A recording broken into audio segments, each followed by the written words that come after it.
What's going on, everyone? So the Los Angeles Lakers got round 2 fight against the Utah Jazz. So Lakers handled business in the first Utah game. It was LeBron's return game or debut game. LeBron broke that game wide open. LeBron took the piñata bat, just knocked that open, watched all the Utah candy fall out. It was a beautiful thing to watch. Love to see it. Now you got another game. Right now, so far, it looks like, because there was questions about DeAndre Ayton. He was dealing with an illness and didn't practice.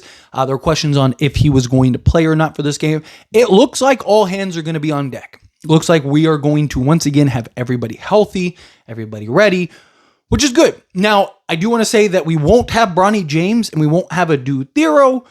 They are actually going to stay with South Bay. They had their first really good debut with the G League team. Both of them played fantastic, but both of them didn't travel with the team. Both of them stayed back with South Bay, which is understandable. I really want to see a Dude Thero get some real minutes at the NBA level, but I'm okay. Get him as many practices. Same thing with Bronny. Get those two as many practices as you can. Get those two as many opportunities as you can. Let them play as many games as you can.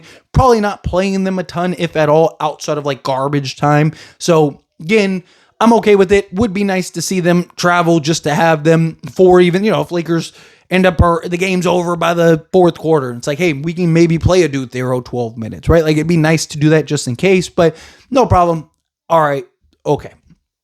This is a game that, look, you got a nice little rest, nice little hiatus. I think that was really good for this team. Got a couple practices in. Not only did you get a couple practices in, but you kind of let guys regroup, right? Let guys kind of rest their body. Lakers have had a tough schedule, a bunch of back-to-back stuff like that. You can kind of regroup, get some treatments. You got guys coming back and being healthy. You don't want to kind of give them too much of a workload. So I do think that this little rest was really good for this Lakers team.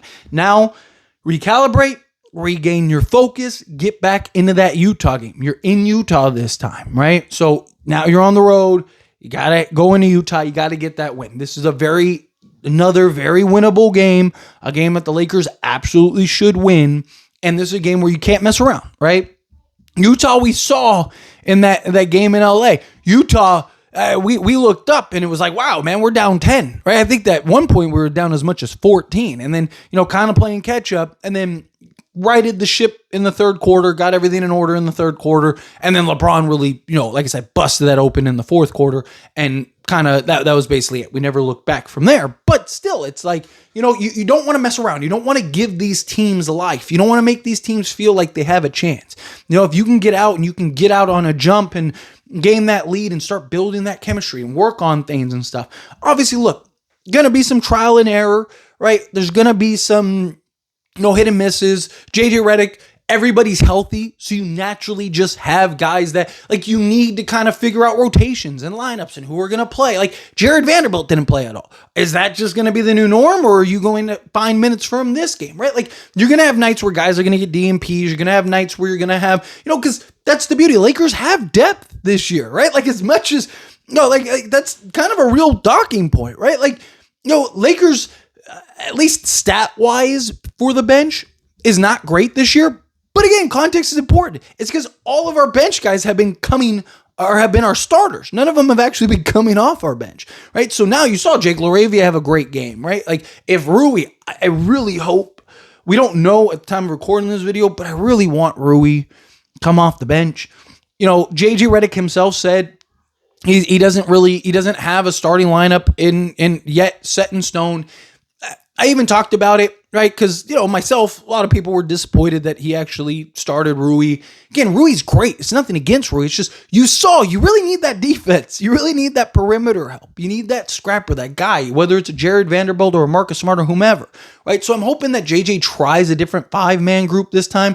I didn't mind it. I even said, I think JJ went with Rui for familiarity, right? It's LeBron's first game back. Rui's been so good. He's comfortable slotting in that 3 spot, gives you that guy that LeBron's familiar with as an outlet and stuff like that, kind of knows how to play off each other, knows where he's going to be, all of that stuff, right? So I wasn't a super fan of it, but I understood. Okay, no problems, right?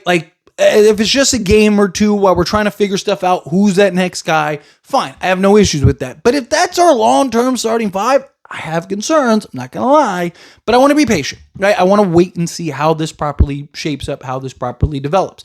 But again, I think that there will be a lot of just, over these next like handful of games or so, I think there will be a lot of trial and error. I think there will be a lot of like, okay, let's see what these five guys look like. Let's see what these five guys look like, right? Like, and just trying to find those kind of units I talked about, right? Like you want to find that Austin Reeves unit, right? Like Austin Reeves has been really good with DeAndre Ayton and LeBron James, right? Okay, well, is it those three? And then like Jake LaRavia, because look at how good Jake LaRavia played off of LeBron, right? And then so now you have that kind of 5-man unit for Reeves. 5-man unit for Luka, right? Jackson Hayes, Rui Hachimura, those two guys have played really well off of Luka, right? Now, maybe it's Marcus Smart and Jared Vanderbilt in that lineup. Okay, boom, there you go. Or Maxi Kleber or whatever, right?